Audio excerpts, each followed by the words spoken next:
हमारे हमारे हमारा जो पूरा शरीर है ये किससे बना होता है? सेल से। और हर सेल्स के अंदर क्या होता है? वैक्यूल्स। और वो वैक्यूल्स का काम क्या है? वाटर को स्टोर करके रखने का। वाटर को क्या करके रखने का? स्टोर करके रखने का। हमारी पूरी बॉडी को जब जब वाटर की रिक्वायरमेंट होती है तो उसे फुलफिल कौन करता है? वैक्यूल्स। उसे फुलफिल कौन करता है? वैक्यूल्स। Welcome to UCC. आज हम लोग डिस्कस करने वाले हैं बायोलॉजी के पार्ट 3 का। इससे पहले हम बायोलॉजी का पार्ट 1 और पार्ट 2 बना चुके हैं। उसमें हमने ये डिस्कस किया था कि बायोलॉजी की हिस्ट्री क्या है, बायोलॉजी को कितने भागों में बांटा गया। इसके अलावा ये भी बताया गया था कि पूरी ह्यूमन बॉडी जो है वो कैसे बनी है, यानी सबसे पहले सेल, सेल्स के बाद टिश्यू, टिश्यू के बाद ऑर्गन, ऑर्गन के बाद ऑर्गन सिस्टम, फिर उसके बाद बॉडी। ये हमने फर्स्ट वीडियो में बताया था। इसके अलावा आपको ये भी बताया था कि सेकंड वीडियो में आपको ये बताया गया था कि सेल्स के अंदर क्या क्या चीज़ें होती हैं, कैसे वो किसी झिल्ली से प्रोटेक्ट होता है। इसके बारे में अगर सारी आपको डिटेल देखनी है तो आप आई बटन पे क्लिक कर सकते हैं। इस वीडियो में हम लोग पार्ट ऑफ सेल्स के बारे में बात करने वाले हैं। ये सारा सीरीज जो चल रहा है अभी फिलहाल सेल्स के बेसिस पे चल रहा है। इस वीडियो में हम लोग ये बात करेंगे कि सेल्स के अंतर्गत क्या क्या चीजें पाई जाती हैं, ऐसी कौन कौन सी चीजें हैं जो सेल्स को ऑपरेट करने में हेल्प करती है। सेल्स को हम बेसिक यूनिट कहते हैं। मैंने फर्स्ट वीडियो में आपको बताया था कि सेल्स एक ऐसा यूनिट है जो अपने सारे काम खुद करता है। तो इस वीडियो में हम पढ़ेंगे कि सेल्स के अंदर क्या क्या चीजें पाई जाती हैं, वो सारी चीजें जो हैं वो आपस में क्या क्या काम करती हैं। तो आइए हम लोग डिस्कस करते हैं। तो पार्ट ऑफ सेल्स के बारे में बात करते हैं। तो इसमें सबसे पहला पार्ट जो है वो है माइटोकॉन्ड्रिया। माइटोकॉन्ड्रिया आप सभी ने सुना होगा। माइटोकॉन्ड्रिया सेल्स का सबसे इंपॉर्टेंट पार्ट है। अब आप पूछेंगे कि सर सबसे इंपॉर्टेंट पार्ट क्यों है? सेल्स का सबसे इंपॉर्टेंट पार्ट ये इसलिए है क्योंकि माइटोकॉन्ड्रिया जो है ये अपने पास एनर्जी को स्टोर करके रखता है। क्या करता है? अपने पास एनर्जी को स्टोर करके रखता है। अगर आपसे ये सवाल पूछा जाए कि पूरे सेल्स को एनर्जी प्रोवाइड करने का काम कौन करता है, तो पूरे सेल्स को एनर्जी प्रोवाइड करने का काम कौन करता है? माइटोकॉन्ड्रिया। पूरी सेल्स को एनर्जी प्रोवाइड करने का काम कौन करता है? माइटोकॉन्ड्रिया। माइटोकॉन्ड्रिया एक ऐसा पार्ट है जो अपने अंदर एनर्जी को क्या करके रखता है? स्टोर करके रखता है। अब आप पूछेंगे कि ये एनर्जी लाता कहाँ से है? तो हमारी बॉडी में एनर्जी जनरेट करने के लिए, एनर्जी को बनाने के लिए ऑक्सीजन की जरूरत होती है। किसकी जरूरत होती है? ऑक्सीजन को। और ऑक्सीजन हम किससे लेते हैं? सांस से। आपने ऑक्सीजन लिया, ऑक्सीजन आपके अंदर गई, आपके फेफड़े में गई। फेफड़े के अंदर से बहुत सारी नसें निकली होती हैं जिसके अंदर आरबीसी दौड़ता है। आपने आरबीसी का नाम सुना हुआ है? Red blood cells. खून आम भाषा में। वो खून जो होता है वो अपने साथ ऑक्सीजन को कैरी करता है और वो ले जाके किसको देता है? माइटोकॉन्ड्रिया को। और माइटोकॉन्ड्रिया जो है उससे एनर्जी जनरेट करता है। किसके लिए? बॉडी के लिए। तो अब आपको समझ आ गया होगा कि माइटोकॉन्ड्रिया बेसिकली क्या करता है। माइटोकॉन्ड्रिया जो है वो ये सेल्स के लिए क्या प्रोवाइड करता है? एनर्जी प्रोवाइड करता है। ठीक है। इसके बाद हम लोग बात करेंगे गोल्जी बॉडी की। गोल्जी बॉडी को आम भाषा में गोल्जी अपार्टमेंट भी कहा जाता है। गोल्जी बॉडी हमारे सेल्स का एक ऐसा पार्ट है जो एनर्जी को ट्रांसफर करने का काम करता है। क्या करता है? एनर्जी को ट्रांसफर करने का काम करता है। कैसे ट्रांसफर करने का काम करता है? मैंने आपको अभी बताया कि माइटोकॉन्ड्रिया जो है ये एनर्जी को क्या करके रखता है? स्टोर करके रखता है। अब हमारे बॉडी में अलग अलग पार्ट, जब भी हम काम करते हैं तो हमारे अलग अलग पार्ट को एनर्जी की रिक्वायरमेंट होती है। गोल्जी बॉडी माइटोकॉन्ड्रिया से एनर्जी लेकर पूरी बॉडी में ट्रांसफर करने का काम करता है। गोल्जी बॉडी क्या करता है? पूरी बॉडी में एनर्जी को ट्रांसफर करने का काम कौन करता है? Golgi body. गोल्जी बॉडी की खोज किसने की थी? आप बताइए, कमेंट सेक्शन में जरूर लिखिएगा कि गोल्जी बॉडी की खोज किसने की थी। इसके बाद हम लोग बात करने वाले हैं वैक्यूल्स के बारे में। तो सबसे पहले मैंने आपको माइटोकॉन्ड्रिया बता दिया, फिर गोल्जी बॉडी बता दी, फिर इसके बाद हम लोग बात करेंगे वैक्यूल्स के बारे में। तो वैक्यूल्स क्या है? वैक्यूल्स माइटोकॉन्ड्रिया का एक ऐसा पार्ट है जो वाटर को स्टोर करके रखता है। जैसे देखिए यहाँ पे आपको दिख रहा होगा ये वैक्यूल्स है। ये क्या करता है? वाटर को स्टोर करके रखता है। जैसे आपने ये सुना होगा कि हमारे शरीर में 60% क्या पाया जाता है? पानी पाया जाता है। कई लोगों का ये कहना है कि 65% भी पानी पाया जाता है। कितना पाया जाता है भाई? 65%। अब आप ये कहेंगे कि सर 65% पानी कहाँ है? क्या यहाँ है? यहाँ ये ऐसे मार दिया जाए तो 65% पानी नीचे गिर जाएगा? नहीं, 65% वाटर जो है ये हमारी पूरी बॉडी में है, लेकिन वो है कहाँ? वो है वैक्यूल्स के अंदर। हमारा जो पूरा शरीर है ये किससे बना होता है? सेल से। और हर सेल्स के अंदर क्या होता है? वैक्यूल्स। और वो वैक्यूल्स का काम क्या है? वाटर को स्टोर करके रखने का। वाटर को क्या करके रखने का? स्टोर करके रखने का। हमारी पूरी बॉडी को जब जब वाटर की रिक्वायरमेंट होती है तो उसे फुलफिल कौन करता है? वैक्यूल्स। उसे फुलफिल कौन करता है? वैक्यूल्स। अब आप ये चीज देखिए, शॉर्टेज ऑफ वाटर एक हेडिंग है। हमारी बॉडी में शॉर्टेज पड़ जाती है अगर वाटर की, तो हमें परेशानी होती है। आपने डिहाइड्रेशन का नाम सुना होगा, डिहाइड्रेशन से इंसान मर भी जाता है। तो मैं एक आपको सीक्वेंस बताना चाहूंगा, इधर ध्यान दीजिएगा। अगर हमारी बॉडी में 1% वाटर की शॉर्टेज पड़ जाए तो हमें आसानी से प्यास लग जाता है। अगर हमारी बॉडी में 1% का शॉर्टेज पड़ जाए तो हमें क्या लग जाता है, प्यास लग जाता है। अगर हमारी बॉडी में वाटर की शॉर्टेज 2% हो जाए तो हमें बहुत ज्यादा प्यास लग जाता है। जैसे कई बार आप लोग गर्मी के मौसम में कभी बाहर जाते हैं और वहां से आते हैं तो आपको बहुत तेज प्यास लगा होता है, आप एकदम चाहते हैं कि जल्दी से जल्दी कहीं से पानी मिले, और आप तुरंत कहीं से पानी खरीद के या कहीं से लेके आप पानी को क्या करते हैं, कंज्यूम करते हैं, यानी पी लेते हैं। तो मैं ये पूछूंगा कि उस समय आप ये बता सकते हैं कि हमारी बॉडी में कितने परसेंट वाटर की शॉर्टेज है? 2%।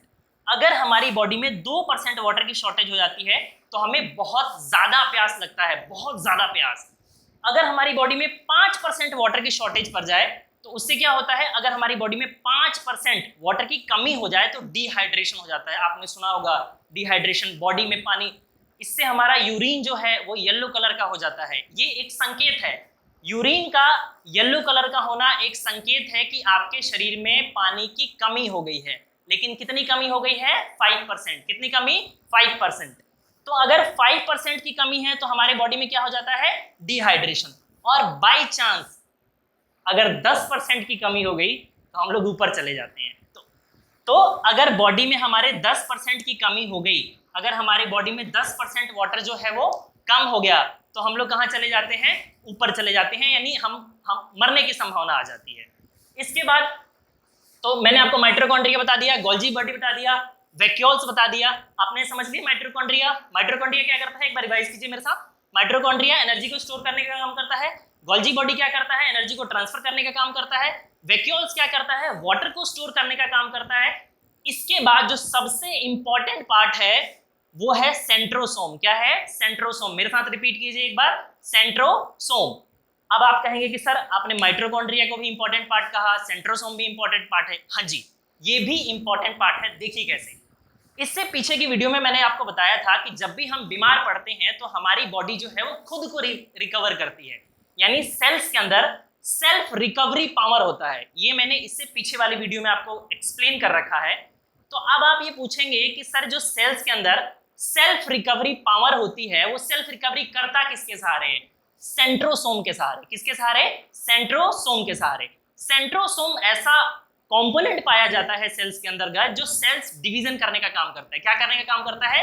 सेल डिवीजन करने का। तो ये क्या काम क्या करता है? सेल डिवीजन करने का काम करता है। हमारे शरीर में जितनी भी टूट फूट होती है, टूट फूट का मतलब ये नहीं कि हड्डी टूट गया, टूट फूट का मतलब हमारे मसल्स ब्रेक हो गए, हमारी हड्डी टूट गई, या बाई चांस कोई भी समस्या हो गई, तो वो सारी समस्या ठीक कैसे होती है? सेल डिवीजन की वजह से। अगर आपका सेल डिवीजन ठीक से नहीं हुआ तो आपकी समस्या सही नहीं होगी। आपकी जानकारी के लिए एक चीज और बता दूं, शुगर आपने नाम सुना है? शुगर की बीमारी, जिन व्यक्तियों में शुगर की बीमारी हो जाती है उनमें सेंट्रोसोम जो है वो काम करना बंद कर देता है।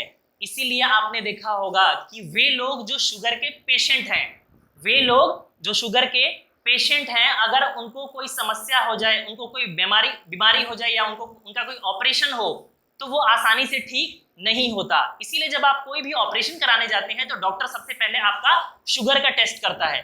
शुगर जो है वो ये निर्धारित करता है, यानी ये डिटरमाइन करता है कि सेंट्रोसोम हमारा काम कितनी स्पीड से करेगा। अब एक जानकारी और मैं आपको सेंट्रोसोम से रिलेटेड बता दूं।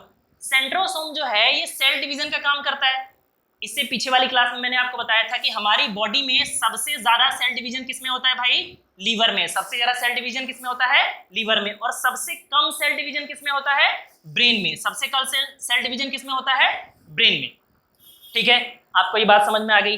अगर नहीं समझ में आई तो बोलिए, मैं आपको दोबारा एक्सप्लेन कर सकता हूँ। देखिए छोटा सा एक क्लिप ले लेते हैं। माइटोकॉन्ड्रिया एनर्जी स्टोर करने का काम करता है, गोल्जी बॉडी एनर्जी को ट्रांसफर करने का काम करता है, वैक्यूल्स वाटर स्टोर करने का काम करता है, सेंट्रोसोम सेल डिवीजन का काम करता है। बॉडी में जितनी भी रिकवरी होती है वो किसकी वजह से होती है? सेंट्रोसोम की वजह से, सेल डिवीजन की वजह से। सेल डिवीजन सबसे ज्यादा कहाँ होता है? लीवर में। सबसे कम किसमें होता है? ब्रेन में। शुगर जो है ये सेल डिवीजन के रेट को क्या कर देता है? कम कर देता है। अब आपने एक पॉइंट यहाँ पे और देखा होगा, इसमें लिखा हुआ है कि सेंट्रोसोम की वजह से ही दुनिया की सबसे खतरनाक बीमारी, जिसे हम लोग क्या कहते हैं? कैंसर कहते हैं। आपने कैंसर का नाम सुना है? अब आपसे कोई सवाल पूछे कि सर कैंसर होता क्यों है, तो कैंसर किसकी वजह से होता है? सेल डिवीजन की वजह से। किसकी वजह से होता है? सेल डिवीजन की वजह से। आप कहेंगे कि सर इसे एक्सप्लेन कीजिए कि कैसे सेल डिवीजन की वजह से होता है। देखिए, जैसे मान लीजिए ये आपका हैंड है, अब यहाँ पे आपको चोट लगा, बहुत तेज चोट लगा, तो मैंने बताया था कि जब भी हमें कहीं चोट लगता है तो इसका मतलब ये है कि वहां के सेल्स जो है वो क्या हो जाते हैं? डैमेज हो जाते हैं। तो जब सेल्स डैमेज होंगे तो हमारे सेल्स के अंतर्गत सेल्फ रिकवरी पावर है, यानी वो उसको क्या करेगी? ठीक करेगी, यानी वहां पे क्या होगा? सेल डिवीजन होगा। वो सेल डिवीजन अगर एक हद तक हो तो ठीक है। जैसे एक एग्जांपल लेते हैं, मैंने कहा कि आपके 100 सेल्स जो है वो डिस्ट्रॉय हुए। कितने सेल्स डिस्ट्रॉय हुए? 100। लेकिन अगर उसकी जगह पे 150 सेल्स बन जाए या 200 सेल्स बन जाए तब तो ठीक है, 250 सेल्स भी बन जाए तब भी ठीक है। लेकिन अगर 1,00,000 सेल्स बन जाए, अगर आपका 1,00,000 सेल्स बन जाए तो क्या होगा? तो उस समय कैंसर हो जाता है। उस समय क्या हो जाता है? कैंसर हो जाता है। आपने कई बार देखा होगा कि जिन लोगों को कैंसर होता है उनके ऊपर एक गांठ सी बन जाती है, यानी एक अलग सा मांस निकल जाता है, वो धीरे धीरे निकलता है। सेल डिवीजन का प्रोसेस जो है अगर रुकना बंद हो जाए, लगातार होता रहे, तो उससे क्या बीमारी होती है? कैंसर की। कैंसर का अभी बेसिकली कोई इलाज नहीं है। एक अगर इनिशियल लेवल पे पता चल जाए तो गामा रेज की सहायता से उसकी सिकाई करके जो हमारे सेल डिवीजन एक्स्ट्रा हो गए हैं उनको डिस्ट्रॉय कर दिया जाता है, और शायद कई बार पेशेंट ठीक भी हो जाता है। तो ये बात आपको समझ में आ गई कि सबसे ज्यादा सेल डिवीजन किसमें होता है? लीवर में। सबसे कम किसमें होता है? ब्रेन में। शुगर जिन पेशेंट को होगा उनमें सेल डिवीजन का रेट जो है वो क्या होगा? कम होगा। इसके अलावा जो कैंसर के पेशेंट हैं, कैंसर की जो प्रॉब्लम है, कैंसर होता किस वजह से है? सेल डिवीजन की वजह से। ये बात आपको समझ में आ गई। चलिए एक चीज आपको और बताना है ब्रेन के बारे में। मैंने बताया था कि सबसे कम सेल डिवीजन जो होता है वो किसमें होता है? ब्रेन में होता है। फिर आप मेरे से पूछेंगे कि सर आपने अभी तो ये बताया कि जो कैंसर होता है वो किसकी वजह से होता है? सेल डिवीजन की वजह से। फिर आपने ये भी बताया कि सबसे कम सेल डिवीजन किसमें होता है? ब्रेन में। तो ब्रेन में कैंसर कैसे होता है? देखिए मैं आपको बताता हूँ। ब्रेन जो है ये बेसिकली दो सेल से मिलाकर बना होता है, एक न्यूरॉन सेल से और एक ग्लियल सेल से। किसे? न्यूरॉन सेल से और ग्लियल सेल से। न्यूरॉन सेल से और ग्लियल सेल से। इसीलिए जो ब्रेन के डॉक्टर होते हैं उन्हें क्या कहा जाता है? न्यूरोलॉजिस्ट कहा जाता है। ब्रेन जो है ये 90% कौन से सेल से बना हुआ है? न्यूरॉन से। इसीलिए जो ब्रेन के डॉक्टर होते हैं उन्हें क्या कहा जाता है? न्यूरोलॉजिस्ट। आप बात समझ गए? तो ब्रेन में 90% जो न्यूरॉन पाया जाता है इसमें सेल डिवीजन नहीं होता, यानी न्यूरॉन में 0% सेल डिवीजन होता है। न्यूरॉन में अगर किसी भी तरह की प्रॉब्लम आ गई तो वो ठीक नहीं होती। अब आप कहेंगे कि sir glial cell. Glial cell एक ऐसा सेल है जिसमें आसानी से सेल डिवीजन होता है और इसी की वजह से ब्रेन में क्या होता है? कैंसर होता है। तो आप पूछेंगे कि सर ब्रेन का कैंसर जो है वो ठीक क्यों नहीं होता? क्यों? क्योंकि इसमें सेल डिवीजन का प्रोसेस जो है वो रुकता नहीं है और इसका दूसरा पार्ट जो है उसमें सेल डिवीजन होता नहीं है। इसकी वजह से जो ब्रेन का कैंसर है वो आसानी से ठीक नहीं होता। आज की वीडियो हम यहीं समाप्त करते हैं। अगर आपको सारी चीजें पसंद आई हो तो आप इसे लाइक, शेयर और सब्सक्राइब कर सकते हैं। Thank you.